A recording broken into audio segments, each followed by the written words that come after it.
Bonjour les amis, j'espère que vous allez bien. Ce soir, je vais faire avec vous une recette on ne peut plus britannique, le fameux fish and chips.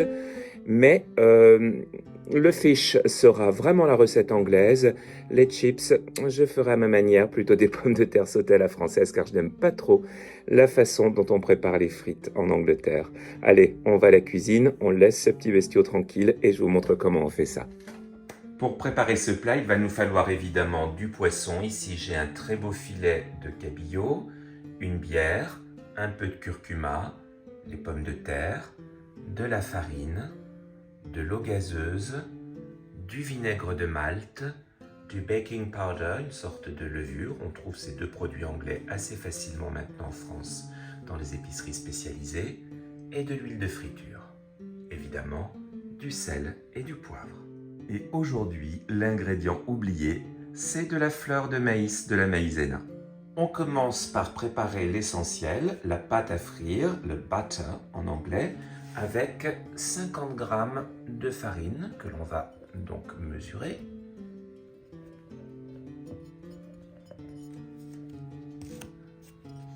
Voilà, cette quantité. On la verse dans un bol. On mesure maintenant 50 g de maïzena.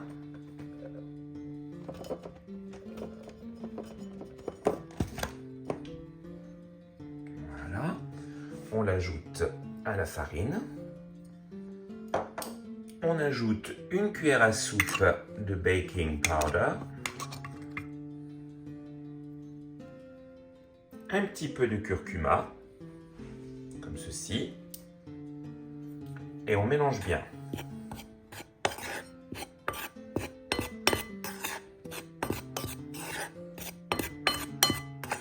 On sale. Je dépose une cuillère à soupe de cette farine sur une planche que je laisse pour le moment comme ceci, à part. Je prépare 75 ml de bière. Et je vais la verser graduellement sur la farine en mélangeant sans cesse.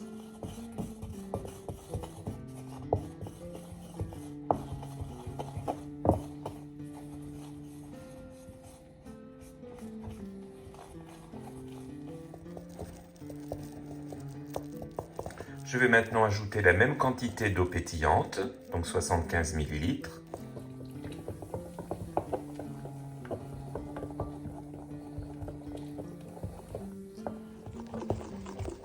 Voilà, et une fois que vous n'avez plus de grumeaux dans votre pâte à frire, on va la laisser reposer 1h30 au réfrigérateur.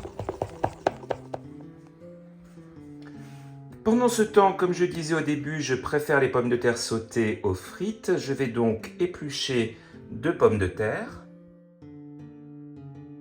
Je les tranche assez finement. Je les trempe dans de l'eau froide pour retirer l'excès d'amidon. Je les laisse environ 3 minutes. Pour les faire frire, moi j'aime bien un mélange d'huile d'olive et d'huile de tournesol, donc que je verse dans une poêle. Donc une bonne quantité, bien sûr, puisqu'on va les faire sauter. Je fais chauffer l'huile. Je sèche les pommes de terre sur du papier absorbant. Vous les séchez bien surtout. Je verse 1 litre d'huile à friture dans une poêle profonde. Je vais préparer 3 belles tranches de cabillaud. Je ne fais pas tout parce que nous ne sommes pas nombreux pour le dîner ce soir. Voilà, comme ceci. Moi, j'aime bien quand c'est épais. Je mets les pommes de terre dans l'huile et je vais les faire cuire à feu moyen pendant une vingtaine de minutes. Je sèche bien les morceaux de poisson avec du papier absorbant. Je sale un tout petit peu le poisson. Je les farine de tous les côtés dans la farine que nous avions réservée tout à l'heure.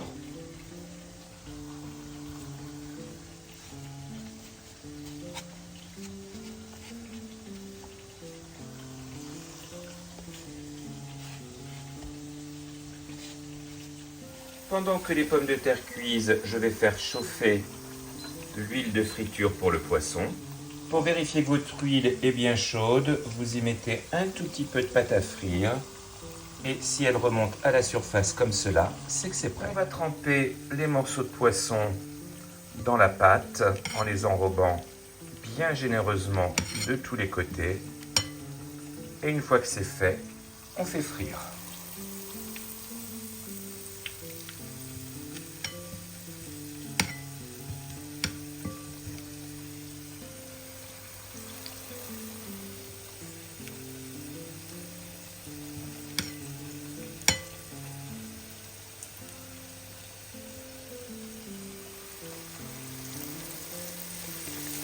La couleur rouge, évidemment, vient du curcuma, qui va donner cet aspect si particulier à notre poisson. On va laisser cuire pendant environ 10 minutes. Vous retournez le poisson régulièrement.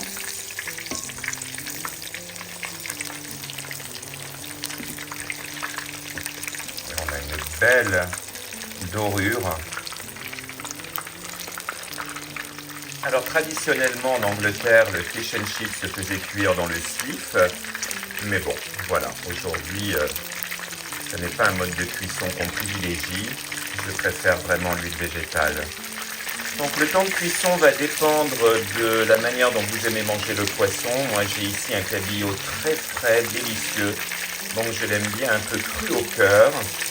Je vais donc laisser cuire mes morceaux de poisson, oui, 6-8 minutes, pas plus.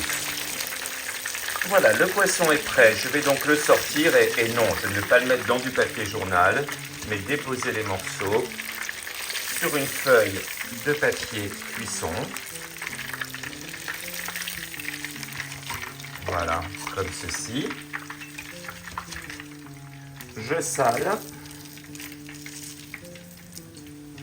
Les pommes de terre sont presque prêtes, j'ajoute le persil.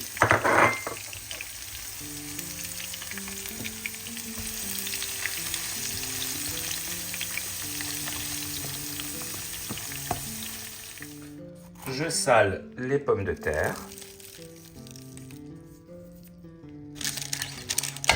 Et c'est presque prêt à être mangé. Et voilà les amis, un fish and chips maison, délicieux. C'est pas très sain, hein, mais bon, voilà, une fois de temps en temps, un peu de friture, ça fait du bien à l'âme. Bon appétit! Alors moi, je ne mange pas le fish and chips avec du citron, mais avec un petit peu de vinaigre de Malte. C'est une chose qui se fait beaucoup en Angleterre. J'en mets donc quelques gouttes sur le poisson et sur les pommes de terre. Et on va goûter ça. Alors, vous entendez ce croustillant. Et regardez, vous voyez, l'intérieur est cuit à cœur. C'est absolument... Qu'est-ce que c'est bon. Un très très bon appétit les amis. Et à bientôt sur Adonné. Salut.